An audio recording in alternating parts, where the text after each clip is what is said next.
Ya, bismillahirrahmanirrahim. Assalamualaikum warahmatullahi wabarakatuh. Waalaikumsalam warahmatullahi wabarakatuh. Ya, selamat pagi, siang, dan malam untuk sahabat podcast SMK IPM 3 Taman. Hari ini kita kedatangan tamu, yaitu dari pengawas SMK Provinsi Jawa Timur wilayah Sidoarjo, yaitu Ibu Hasna, Sarjana Pendidikan, Magister Pendidikan.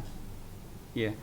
Di sini perjalanan karir dari Bu Hasna, yang pertama yaitu menjadi konsultan pendidikan wilayah Jawa Timur, yang kedua manajer Bank Syariah, yang ketiga sebagai guru TK, SMP, SMA swasta di Surabaya dan Sidoarjo. Selanjutnya sebagai pegawai negeri sipil di tahun 2009 di SMA Negeri 1 Waru Pamekasan. Di 2012 sampai dengan 2018 di SMA Negeri 4 Pamekasan. Di 2018 dan 2020 sebagai guru di SMK Negeri 1 Sidoarjo. 2020 sampai dengan sekarang menjadi pengawas Provinsi Jawa Timur. Ibu ini wanita yang luar biasa menurut saya. Di sini Ibu banyak sekali jenjang karirnya, perjalanan karirnya, pasti banyak sekali hambatan-hambatannya ya Ibu. Bisa diceritakan hambatan seperti apa dari karir jenengan Ibu? Oke, terima kasih Mas Diki atas waktunya. Kalau ditanya hambatan sih, yang kalau menurut saya sih secara umum hampir tidak ada sih hambatan secara umum ya. Cuma secara khusus kalau saya boleh bicara bahwa dimanapun kita berada, tidak semua orang tuh pro dengan kita. Pasti ada yang pro dan kontra gitu kan. Nah, cuman kan itu memang sudah menjadi sunatullah ya, bahwa kata Allah setiap manusia itu akan diberi ujian, cobaan, baik itu berupa kesengsaraan, rasa tidak nyaman gitu kan, kesedihan itu. Cuman kalau karena saya berusaha semaksimal mungkin untuk bisa menjadikan Quran dan hadis sebagai ideologi saya dalam kehidupan saya dan keluarga saya, makanya saya anggap hal seperti itu bukan suatu hambatan besar yang menjadikan saya harus berhenti di karir saya gitu kan. Justru itu merupakan tantangan bagi saya, merupakan motivasi terbesar saya untuk bisa menunjukkan kepada mereka yang belum bisa pro dengan saya dengan prestasi yang saya miliki. Itu sih. Makanya tidak menjadi hambatan yang sangat berarti dalam maksud saya bukan menjadi hambatan untuk saya tidak menapaki karir saya menjadi lebih baik ke depannya itu. Iya Bu, dari keluarga sendiri apakah ada support tersendiri untuk karir Ibu ini? Oh sudah pasti, karena saya berkarir itu memang atas izin suami saya. Karena terus terang saya mulai berkarir itu sejak putra saya itu masuk sekolah. Jadi sebelum mereka ke sekolah saya berusaha untuk menjadi guru pertama dan utama bagi mereka, menjadi madrasah utama bagi mereka, sehingga minimal mereka sudah bisa baca tulis, sudah bisa, bahkan sudah pernah hatam Quran gitu kan, sudah bisa berhitung gitu, sehingga dengan modal pendidikan psikologi yang pernah saya pelajari gitu kan, sebelum saya jadi guru itu saya merasa bahwa saya mampu menghantarkan putra saya menjadi generasi muda yang robbani lah kalau bahasa saya. Karena selain psikologi saya juga ditunjang dengan ilmu agama yang memang khusus saya pelajari selama 1 tahun sebelum saya menikah itu. Iya. Dari perjalanan karir yang sepanjang ini Bu ya, selama ini prestasi apa saja yang sudah pernah Ibu dapatkan selama ini? Oke. Prestasi sih dengan ijazah S2 saya pernah jadi dosen di 3 perguruan tinggi swasta di Pamekasan. Kemudian sampai saat ini saya sudah memiliki 20 buku ber-ISBN. Kalau menurut saya, kenapa kemudian saya tertarik ke tulis menulis, karena memang tulis menulis itu merupakan hobi saya sejak saya SD. Jadi saya dulu waktu SD itu suka nulis puisi, sempat dimuat di majalah Kuncup waktu itu, mungkin Mas Diki belum ada ya. Kemudian selain itu untuk menunjang karir saya itu saya memang dituntut untuk memiliki karya berupa buku, sehingga mempermudah saya dalam kenaikan pangkat itu. Iya. Dari prestasi-prestasi tersebut sudah banyak sekali. Jadi Ibu merupakan orang yang menurut saya itu luar biasa. Saya masih belum bisa menjadi seperti Ibu, tapi saya berusaha menjadi seperti Ibu. Insya Allah bisa. Iya. Jadi untuk generasi milenial yang seperti sekarang ini, Bu, ya, banyak generasi milenial yang mungkin anak-anak sekarang itu banyak kecanduannya ke arahnya ke game. Iya. Nah, ke game, dan akhirnya manajemen waktunya untuk mengatur waktu belajarnya akhirnya kurang. Terutama di siswa atau peserta didik di SMK IPM 3 Taman itu banyak sekali siswa atau peserta didik itu yang tidak mengerjakan tugas. Alasannya memang dia membuat konten game YouTube dan dia itu sering main game di YouTube. Nah, mungkin dari Ibu ada pesan untuk peserta didik khususnya di SMK IPM 3 Taman dan umumnya untuk semua peserta didik yang merupakan itu adalah generasi milenial bangsa. Oke, terima kasih Mas Diki. Ya, berbicara tentang game, sebenarnya generasi muda tidak harus, para orang tua ya, tidak harus takut putra-putrinya itu ngegame. Karena apa? Kedua putra Ibu ini gamers internasional loh. Justru dengan aktivitas dia di situ, ya memang kata Mas Diki benar sih, tapi kedua putra saya alhamdulillah mampu memanage waktunya dengan baik gitu kan. Sehingga mulai dari mohon maaf ibadahnya, kemudian sekolahnya, dan juga relasi dengan orang tua dan keluarga itu memang bisa diatur dengan baik. Nah, satu hal yang ingin saya sampaikan bahwa gamers itu tidak semuanya negatif.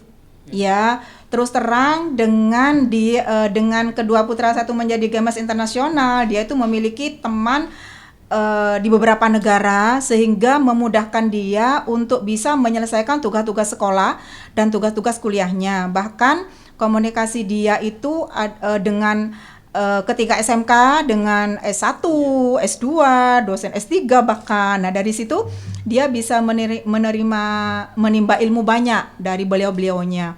Bahkan dia bisa, mohon maaf ya, kedua putra Ibu tuh SMK loh. Lulusan SMK mampu tembus S2 ke Taiwan. Nah, itu karena memang salah satunya dia banyak kenalan di game.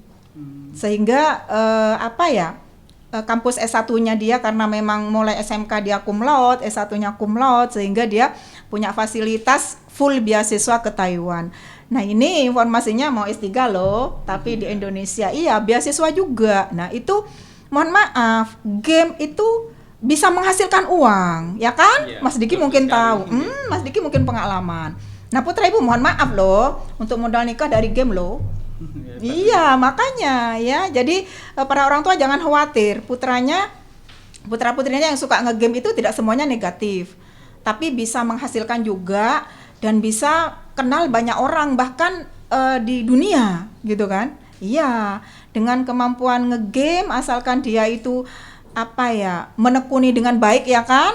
Kan banyak tuh teman-temannya yang kepengen bisa dibimbing, terus kadang-kadang dikasih kiriman pulsa ya kan? Iya, seperti itu. Jadi, nah kemudian mungkin ini ya yang ingin Ibu sampaikan bahwa pada dasarnya setiap generasi muda itu memiliki passion tersendiri dalam kehidupannya. Nah, passion yang dimiliki itu tolong disalurkan dengan baik dan semaksimal mungkin. Tapi ingat, passion yang kita miliki kadang-kadang itu masih butuh bimbingan dari orang dewasa. Jadi jangan hanya terpengaruh dengan teman sejawat. Karena kadang-kadang generasi muda itu belum memiliki kondisi kejiwaan yang stabil, sehingga dia kadang-kadang mudah terprovokasi dengan hal-hal yang negatif. Sehingga kalau Ibu boleh menyampaikan gini, jangan pernah terbelenggu dengan perasaan dan pemikiran sendiri, karena kita manusia diberi banyak keterbatasan oleh Allah, ya kan? Sehingga ketika kita menemui kesulitan dalam kehidupan kita, tolong di-share dengan orang-orang yang lebih dewasa dengan kita, karena pada dasarnya kesulitan yang diberikan oleh Tuhan kepada kita itu pasti ada solusinya. Nah, cuman karena keterbatasan ilmu yang dimiliki oleh para generasi muda, dia kadang-kadang salah mengeluh gitu kan tentang persoalannya, sehingga kadang-kadang dia itu boleh dikatakan terjerumus ke lubang 2 kali lubang yang sama. Nah, oleh karena itulah para generasi muda tolong kalau punya masalah, masih banyak orang kok di sekitar kalian yang bisa membantu kalian. Selain itu juga pertaruhan seseorang dalam hidup itu satu, kualitas diri. Makanya ketika diberi kesempatan oleh orang tua untuk sekolah atau kuliah yang maksimal, asah pesan kalian, kemampuan kalian, kompetensi kalian tuh di mana, sehingga kalian bisa memperoleh ilmu itu secara utuh, secara maksimal, sehingga nantinya mampu diterapkan dalam kehidupan sehari-hari maupun di lingkungan masyarakat itu secara maksimal dan optimal juga. Jadi dia tidak sampai terjerumus dengan hal-hal yang negatif, akan tetapi dia bisa mewarnai teman-teman di sekitarnya dengan hal-hal yang positif. Bahkan dia nanti mungkin bisa dijadikan sebagai pahlawan lah bagi teman-temannya untuk hal-hal yang positif, sehingga dia juga nantinya dengan kualitas diri yang dia miliki, dia nanti layak dan pantas untuk dibayar mahal ketika dia itu harus bergabung di sebuah perusahaan, harus melamar pekerjaan di sebuah instansi atau lembaga, dan dia juga mungkin kalau dia akan menjadi seorang entrepreneur sejati, dia mungkin mampu memilih memberikan lapangan pekerjaan untuk orang-orang atau teman-teman sebayanya atau di sekitarnya itu. Ya, sahabat podcast SMK IPM 3 Taman, sudah banyak sekali pesan dari Bu Hasna selaku pengawas SMK Provinsi Jawa Timur wilayah Sidoarjo. Jadi sahabat podcast SMK IPM 3 Taman, boleh kita ngegame, boleh kita bermain game, tapi ingat, saat kita bermain game, gunakan arah yang positif, jangan ke negatif.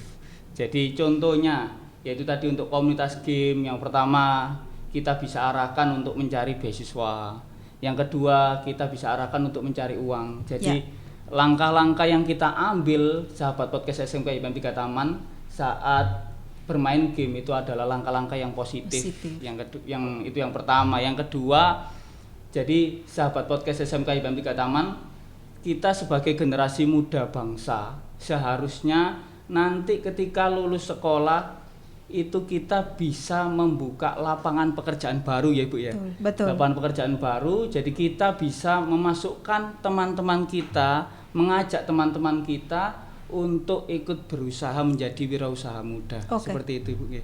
Okay. Mungkin itu saja Ibu. Terima kasih sudah Sama-sama. bisa. Satu terakhir, menurut ilmuwan Barat ya, bangsa yang besar itu bangsa yang banyak pengusahanya, entrepreneurnya, bukan yang banyak PNS-nya. Karena PNS itu hanya menghabiskan uang negara, tapi entrepreneur atau pengusaha itu menghasilkan uang untuk negara. Makanya jangan semua berlomba-lomba untuk jadi PNS, jadi entrepreneur aja. Itu sih pesan terakhir saya. Terima kasih. Intinya sahabat podcast, jadi kita sebagai seorang generasi muda bangsa, jadilah orang yang berwirausaha, bukan menjadi seorang karyawan, tapi jadilah seorang wirausaha, yaitu bos. Jadi mungkin itu saja Ibu, terima kasih sudah menyempatkan waktunya untuk hadir di podcast SMK IPM 3 Taman. Terima kasih. Wassalamualaikum warahmatullahi wabarakatuh. Waalaikumsalam warahmatullahi wabarakatuh. Terima kasih.